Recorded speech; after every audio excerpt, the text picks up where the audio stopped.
Hello po mga kababayan, si Dante Maravillas. Dito ulit tayo sa ating podcast, Life with Dante M. Matindi talaga pala mga kababayan itong pamilya ay buhay man sa akin. Diskaya. Mali ako ng pananalita mga kababayan. Pasensya na. Pamilya Diskaya po. Bakit niya Mr. Maravillas? Ano nangyari? Pati po si First Lady Lisa Marcos, yung project niya, na-scam, na-biktima, mga kababayan ng pamilya Diskaya. Yan o. Sabi dito sa report ng Abante News, FL Lisa na biktima ng mga Diskaya. Maging ang proyekto ni First Lady Lisa Araneta Marcos para sa film industry ay hindi nakaligtas sa kumpanya ng mga Diskaya na naunang nalantad sa mga palyado at ghost flood control projects. Wala pala itong sinisino talaga. Ano naman niya kung First Lady ka ng Pilipinas, basta kami, kailangan namin kumita para makabili ng mga luxury cars. Ngayon, sa galit ng mga tao, yung mga protesters po, sumugod uli. Kahapon, sinugod na po ng mga militant organization. Ngayon, pinagbabato ng putik at saka pipinturahan ng magnanakaw. Bumalik ngayon yung mga protesters po, sumugod uli. Mamaya ibigay ko sa inyo yung pagsugod ng mga protesters. Pero kahapon, nag-deploy yung PNP. Humingi ng saklolo kasi yung pamilya Diskaya. Pag-alis ng mga pulis, bumalik yung mga protesters. Anyway, mamaya ibigay ko sa inyo po yung pagsugod ulit ng mga protesters sa bahay po ni Diskaya. Dito muna tayo sa project ng pamilya Diskaya na pati yung pinapagawa ng ating First Lady, biniktima.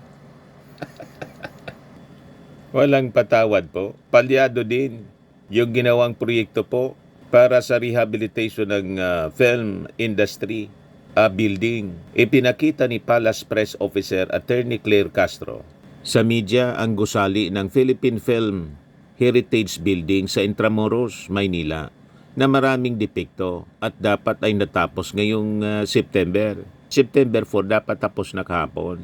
Ang kontraktor ng proyekto ay ang Great Pacific Builders and General Contractor Incorporated, isa sa mga kumpanya ng mga Diskaya.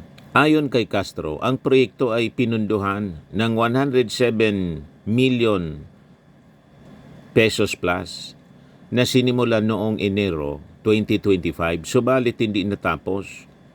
Ngayong kahapon, September 4, at mababa ang kalidad ng pagkagawa. Galit at dismayado ang unang ginang dahil hindi natapos na proyekto. Dahil sa hindi natapos na proyekto at agad iniutos ang investigasyon sa proyekto. So ito si UC Claire Castro, isa nama sa inspection mga kababayan yung mainstream media. Yan po. Ito yung cinema supposedly. Oo.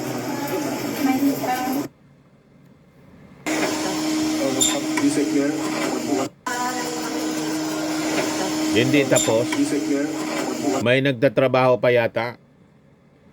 Hindi natapos sa tamang panahon. Habang hindi pa tapos, mga kababayan, may sira na agad.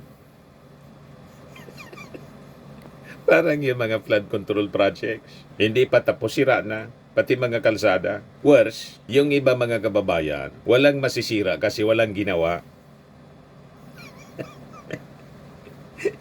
Ghost project. Guni-guni, sabi ng ating Pangulong Bongbong Marcos. So ano ang masisira doon? Wala man ginawa, walang sinimulan. Ang nasira, yung mga kabahayan, ang mga residente sa paligid.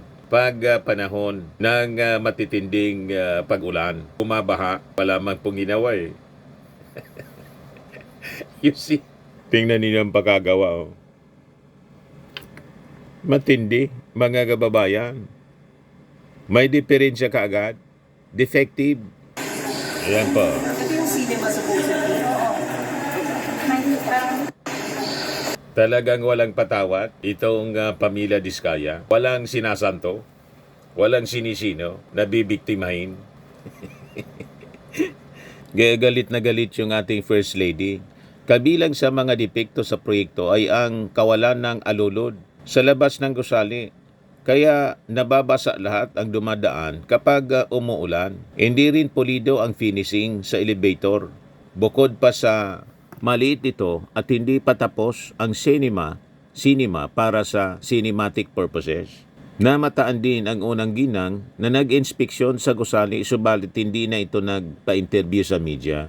Yes, sabi ng mga netizens, sabi ni Osbirets, walang pinapalagpas. Sabi ni Brightwin, my lord, gang talaga tong mga diskaya. Bakit nagkakataon na sila lang ang kontraktor sa mga bigating proyekto ng gobyerno? Meron talagang silang koneksyon sa pamalaan na nagkakaporsyento. Ghost at substandard din, patay ka diskaya, sabi ni Nalgolfer Vlog. O ngayon, tinugod uli mga kababayan yung bahay ni Sara Diskaya na mga protesters ngayon. O ito siya.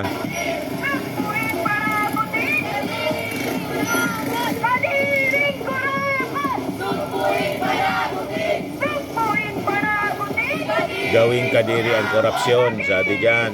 Youth Against Kurakot. Grupo pala to ng Akbayan. Mga kababayan.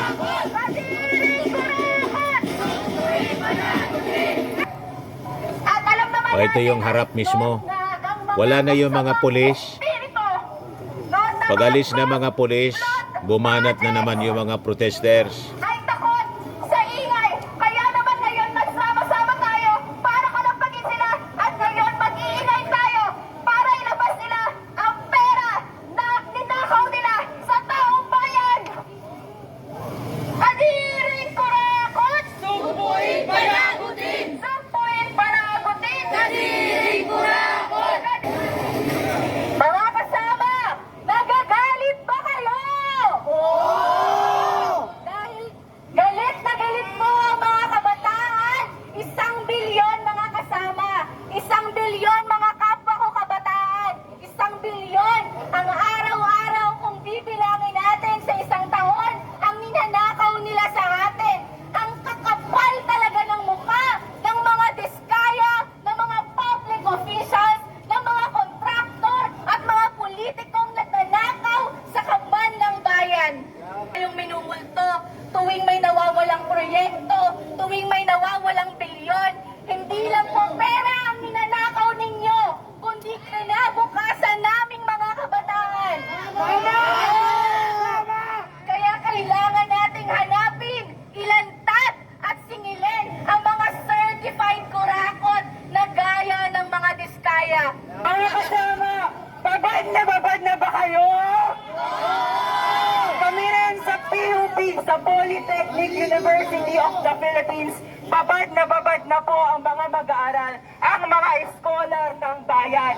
Kailangan po natin pumasok at magbabad sa baha para lamang makapasok sa ating mga silid-aralan na kay sisikip at kay hihirap ng ventilasyon. Habang ang mga katulad ni Sara Diskaya, mga kontraktor at mga politikong gahaman ay nagkakamal ng yaman mula sa ating mga kinabukasan.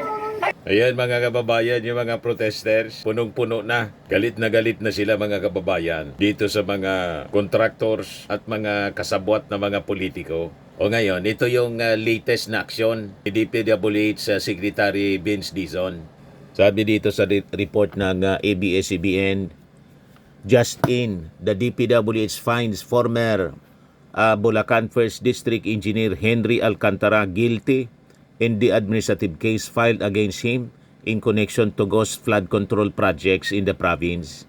Based on the decision signed by Secretary Dizon, itong si Alcantara napag-alaman na guilty siya as charged ng administrative offenses of disloyalty to the Republic of the Philippines, grave misconduct, gross neglect in the performance of duty, in conduct prejudicial to the best interest of the service.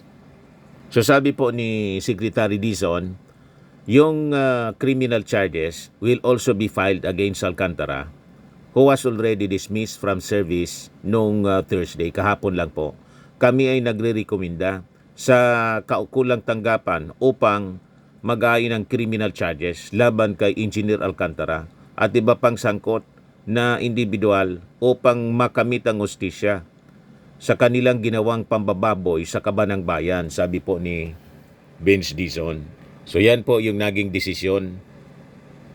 Yan si Engineer Alcantara po. So baka isipin po ng iba, lalo na mga critics, bakit ni isang district engineer lang? Ito muna po yung mga na-discovery kasi based sa mga naisumbong sa Pangulo. Naunang in-inspection din ng ating Pangulong Bongbong, yung Bulacan po. Pero hindi nangangahulugan na sa Bulacan lang ito, sa 1st District ng Bulacan. Sa mga susunod na araw, sa iba-ibang mga lugar sa buong Pilipinas po, gagawin din po the same action na ginawa po dito sa sa Bulacan. Siyempre, bibigyan ng due process, mag-imbestiga muna. Pero nauna na po yung direktiba ng ating Pangulo na total overhaul po sa DPWH. And in fact, from USEC up to district engineers po, sa buong bansa, pina-courtesy resignation na sila. Para hindi po naman maapektuhan yung operations ng DPWH, kailangan may mga pumalit na tao upon acceptance ng courtesy resignation. Pag hindi pa po tinanggap yung courtesy resignation nila, pero nag-resign na po sila, magpapatuloy pa rin sila sa pagtrabaho habang ginagawa yung masusing investigasyon po sa bawat distrito. Ganun po. Ito lang kasi nakafocus ang atensyon ng media kasi nauna kasi na nabulgar yung mga flood control projects na guni-guni dito po sa Bulacan. Pero napakarami pa na mga areas sa buong Pilipinas ang may katulad na kaso. Ngayon, sari-sari yung reactions ng mga tao. Sabi ni RG Naco, yung mga pumirma at mga kasamang kongresman at senador dapat isama dyan. Sabi ni Abby, how about the politicians? Di ba sila kasabwat? Sabi ni Silvan, Engineer Alcantara, total andyan na yan. Mas mabuti siguro ikanta mo na lahat-lahat kung sino-sino mga involved o kung sino, anong mga katawilaan, anong mga ginagawa ninyo ng grupo mo dyan na dati mong distrito. Damay-damay na kasi alam naman ng publiko ang nakaraan, higit sa iyo at kanino man, public knowledge naman na mas may nagkinabang pang iba na mas malaki kaysa sayo. Yun ang dapat na gawin ni Engineer Alcantara. Alangan man siya lang ang makulong, dapat isama niya yung mga congressman at senador. Di ba? Pati si Diskaya, dapat ikanta niya sino yung mga humingi sa kanya yung mga politiko. Kaya nagawa niyang naging masiba masyado sa pera ng bayan. Kasi tinolerate ng mga politiko, ikanta na niya. Kasi pag hindi po, matutulad siya kay Janet Lim Napoles. Si Napoles lang yung nakulong. Yung mga senador at congressman, wala man nakulong. O diba? Siya lang mga kababayan ang nakakulong hanggang ngayon. Isama na ninyo sa kulungan yung lahat ng mga politiko para tapos na. Sabi ni A-Joy, sacrificial lamb. Sabi ni Manay Norms, yung mga may private jet, baka fully booked na ng DPWH personnel.